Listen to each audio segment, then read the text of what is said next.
Welcome to the kitchen where we make everything but pasta. I've been perfecting my macaron recipe for the past few months and I'm finally ready to share it with you. This recipe only has 5 ingredients, 6 if you count the food coloring, and I will show you all the tips and tricks that you need to know to be able to make perfect macaron. So let's get started. Starting with a little bit of vinegar, I am going to give everything a good wipe down just to get rid of any fat residue that may be on the bowls or mixing attachments. This is very important to help the meringue stay stable. If there's any fat, you won't reach stiff peaks.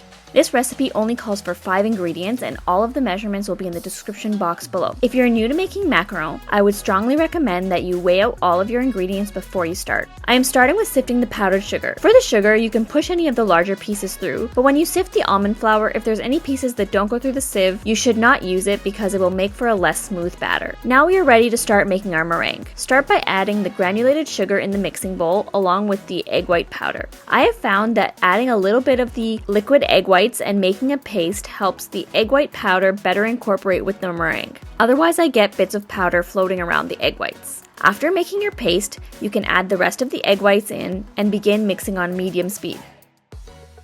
It will take a few minutes, probably close to 8 to 10 minutes to reach stiff peaks. While your mixer is doing its thing, you can prepare your piping bag with a large round tip. I'm using a Wilton 12.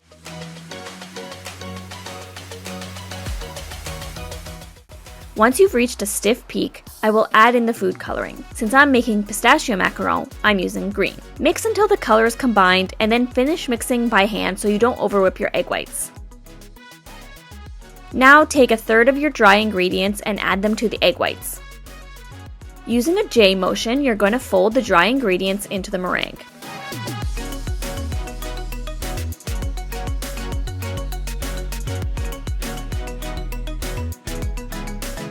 Once mostly combined, add the second third and repeat, and then again with the final third of the ingredients.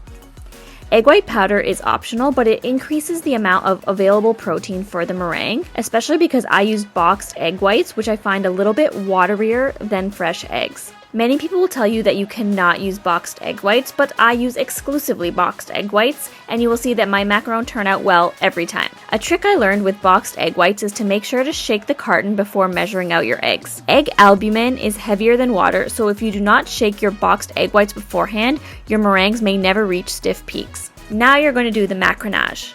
This is the trickiest part of the whole process, so I'm keeping this in real time to show you exactly what's going on with my batter. I'm using the back of my spatula to really push out a ton of air from the meringue. At the beginning, you will see that the batter is really tight and it's mostly holding its shape. As you continue, the batter will get looser and looser.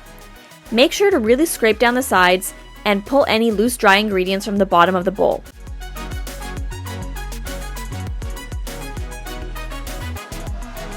I don't use any language like flowing lava to talk about when the batter is ready. Instead, once the batter starts flowing out a bit more off my spatula, I like to lay a few small ribbons on top of the batter and see how long it takes for the batter to melt into the layer underneath. I want that number to be at 10 seconds. If it's still sitting on top of the batter after 10 seconds, I fold a few more times.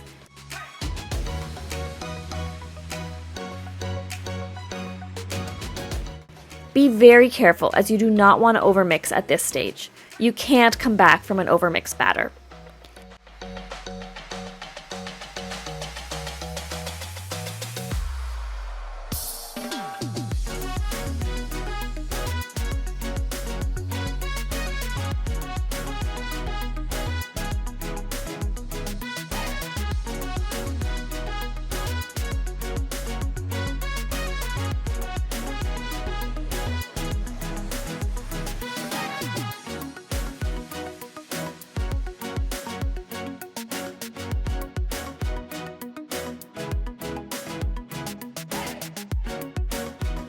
Once it's ready, pour the batter into your piping bag. Close it up and begin piping your macaron. You want to keep the piping bag at a 90-degree angle and pipe from the center of the macaron. Try not to pull the tip up when you're done piping. You want to end with a C motion to get a flat top. But don't worry if you have a tip. If the batter is in the right consistency, then the tip should settle down into the batter, especially when you do the next step, which is to tap the back of the tray with your hand or to give the tray a few hard raps against the counter.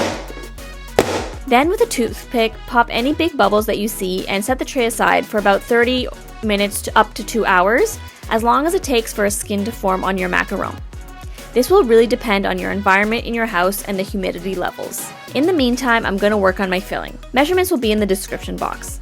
I am taking my 35% cream and warming it in the microwave before pouring it over my white chocolate for at least 5 minutes to heat and melt the chocolate. Alternatively, you can do the whole thing in a double boiler. If it isn't fully melted, you can put it in the microwave on low power for a couple of seconds at a time. Once it's mostly incorporated, I add in the pistachio paste. Mine is the NutJar brand because it's 99% pistachio with a little bit of salt. A lot of brands have fillers and other ingredients, so I try to use as pure a product as I can to get maximum flavor. Stir well to combine and then set aside to cool. After 30 minutes, my macarons have dried to the touch and don't leave any residue on my finger when I lightly touch the tops. I place the macaron in a preheated 280-degree oven for 14 minutes. After 14 minutes, I take the macaron out of the oven and, very importantly, let them cool completely before attempting to lift them off. Once cooled, they should come off the mat easily. From here, I match the halves to the macaron that is the closest in size, line them up, and then remove the top to make assembly super easy. By now, the ganache should be cool, and I placed mine in a Ziploc bag and cut a fairly large hole in it to pipe a good amount of filling. You want enough filling so that the ganache reaches the edges when you close your macaron. Remember that all of the flavor of the filling is in the ganache, so you shouldn't skimp on the filling. Once assembled, put in an airtight container and place in the fridge overnight. It's best to let your macarons rest for 24 to 48 hours in the fridge to fully mature, but there's no harm in chasing just one, so let's try it.